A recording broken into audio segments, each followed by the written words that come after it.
Et si la personne la plus dangereuse n'était pas le riche, mais celui qui se fiche de l'argent? Pas parce qu'il veut le détruire, pas parce qu'il est jaloux de ceux qui en ont, mais parce qu'il est libre de sa dictature. Dans un monde où tout s'achète, où l'argent devient la mesure de la valeur d'un être humain, celui qui refuse de jouer à ce jeu devient un problème, une anomalie, une menace. Notre société repose sur un moteur simple: produire, consommer, recommencer. Le capitalisme n'a pas besoin d'individus heureux, il a besoin de gens qui veulent toujours plus. Plus de statut, plus de confort, plus d'objets. C'est ainsi que l'homme moderne est devenu esclave de ce qu'il possède, ou de ce qu'il rêve de posséder. Mais que se passe-t-il quand un homme échappe à tout ça, quand il ne court ni après le salaire, ni après le prestige, ni après les récompenses extérieures? Cet homme devient incontrôlable. Il ne peut plus être manipulé, ni acheté, ni effrayé, et c'est pour ça qu'il fait peur. Dans cette vidéo, on va explorer pourquoi un homme détaché de l'argent est perçu comme une menace, pour le système, pour les élites et pour la société tout entière.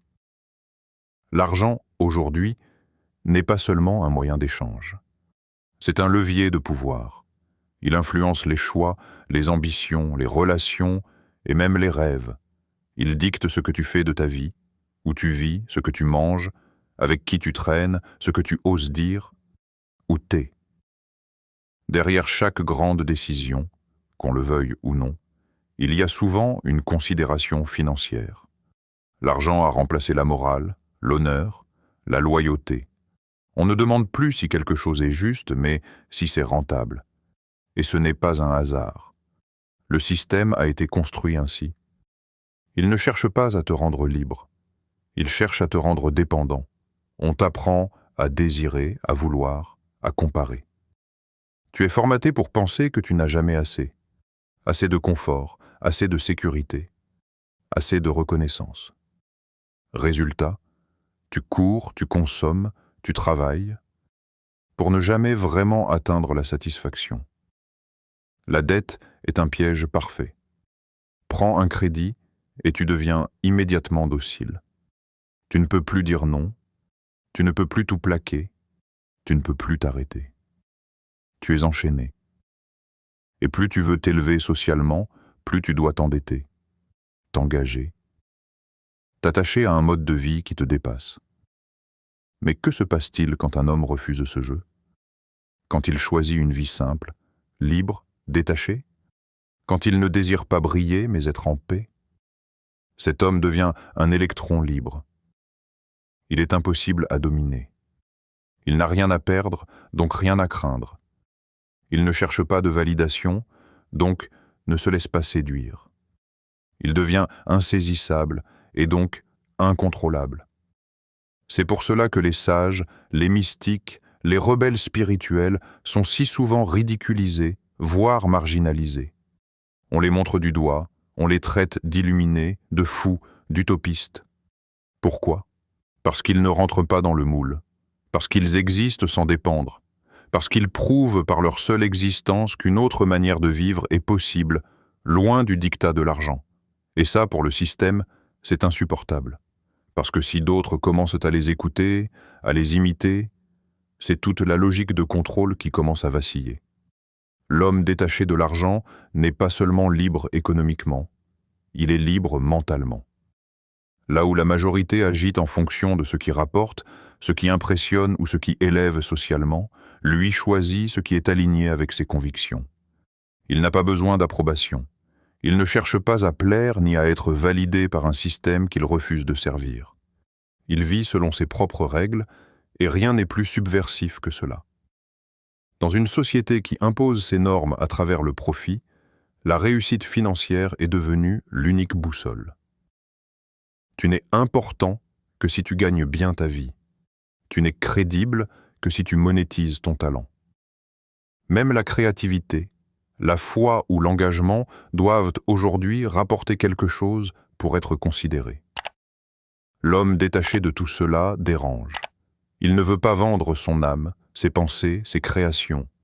Il préfère l'authenticité à la rentabilité, la vérité à la popularité.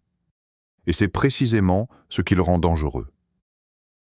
Car il est imprévisible. Tu ne peux pas acheter son silence. Tu ne peux pas contrôler ses choix avec des promesses. Il n'obéit pas à la peur du manque, au chantage du confort ou au mirage du prestige. Il suit une autre logique. Il écoute sa conscience. Il agit non pas pour réussir, mais pour rester fidèle à ce qu'il est. L'histoire est remplie de ces hommes marginaux que la société a d'abord méprisés, avant parfois de les reconnaître trop tard. Diogène qui vivait dans un tonneau, refusant toute possession. Van Gogh, ignoré de son vivant parce qu'il ne peignait pas pour vendre. Gandhi, moqué pour sa simplicité, et pourtant capable de faire trembler un empire. Ces figures avaient un point commun. Ils étaient imperméables à l'obsession de l'argent, et donc inarrêtables. Aujourd'hui encore, les artistes qui refusent les compromis, les moines qui renoncent au confort, les penseurs indépendants qui s'isolent du bruit du monde, sont perçus comme des anomalies. Mais ces anomalies sont essentielles, car elles prouvent que l'on peut penser autrement, vivre autrement, exister sans se vendre. Et pour un système basé sur la conformité, cette liberté-là est la plus grande menace. Dans un monde où presque tout s'achète, les idées, les talents, les silences, les consciences, celui qui refuse l'argent devient immédiatement suspect, car il est insaisissable. On ne peut ni le séduire avec des privilèges, ni le menacer avec la privation. Et dans une société qui repose sur l'échange permanent entre intérêts, ce genre d'homme représente un problème. L'élite n'a pas peur de la colère du peuple. Elle sait comment la détourner, comment la calmer avec des distractions ou de fausses promesses. Mais elle craint profondément l'homme intègre. Celui qui ne trahit pas ses convictions pour un poste, un contrat ou une faveur. Celui qui ne se vend pas parce qu'il est incorruptible. Et l'incorruptible est dangereux. Il n'a pas de prix, il n'a pas de maître. Les figures historiques de ce type sont rares, mais inoubliables. Socrate, par exemple. Il aurait pu se taire, faire profil bas, éviter la mort. Mais il a préféré boire la cigue plutôt que de renier sa philosophie. Diogène, quant à lui, vivait dans une pauvreté volontaire, dans un tonneau, se moquant des puissants. Quand Alexandre le Grand lui propose de lui offrir tout ce qu'il désire, il répond simplement « Ôte-toi de mon soleil ». Une réponse qui, encore aujourd'hui, résonne comme un coup de tonnerre contre l'arrogance du pouvoir. Ces hommes, en se détachant de l'argent, ont gagné une autre forme de puissance, la liberté intérieure. Ils ne jouaient pas selon les règles de la société, et pourtant, ils imposaient le respect. Ils dérangeaient parce qu'ils ne pouvaient pas être achetés. Et c'est toujours ce type d'individu que le pouvoir redoute, celui qui n'a pas peur de perdre ce que les autres désirent. Aujourd'hui encore, les personnes qui refusent de monnayer leur intégrité sont mises à l'écart, marginalisées, voire diabolisées, non parce qu'elles font du mal, mais parce qu'elles échappent aux leviers habituels de contrôle. Et quand quelqu'un échappe à la corruption, il devient un miroir pour les autres. Il rappelle, malgré lui, que chacun a un choix, qu'on peut rester fidèle à soi-même, même dans un monde qui te pousse à tout sacrifier pour un peu de confort. Et c'est précisément ce que le système ne veut pas qu'on voie. Il inspire la rébellion silencieuse. Il ne crie pas. Il ne se bat pas. Il ne brandit pas de pancarte. Et pourtant, il dérange. L'homme détaché de l'argent ne fait pas de bruit, mais il ébranle. Il ne cherche pas à convaincre, à prêcher ou à rallier des foules. Il vit. Et cette façon de vivre, en dehors des circuits classiques du pouvoir, de la richesse et de la reconnaissance sociale, devient une forme de rébellion invisible. Une révolution douce, mais implacable. Dans un monde où tout pousse à la conformité, à la compétition et à la performance, voir quelqu'un marcher dans une autre direction remet tout en question. Cet homme n'a pas besoin de crier pour être entendu. Il suffit de l'observer. Sa tranquillité, sa cohérence, son absence d'envie attirent les regards. Il ne cherche rien, mais il incarne quelque chose que beaucoup ont oublié. La paix avec soi-même. Et c'est là que commence la menace. Parce qu'il devient un exemple. Il prouve que d'autres voies existent. Qu'on peut vivre sans courir, sans s'épuiser, sans se vendre.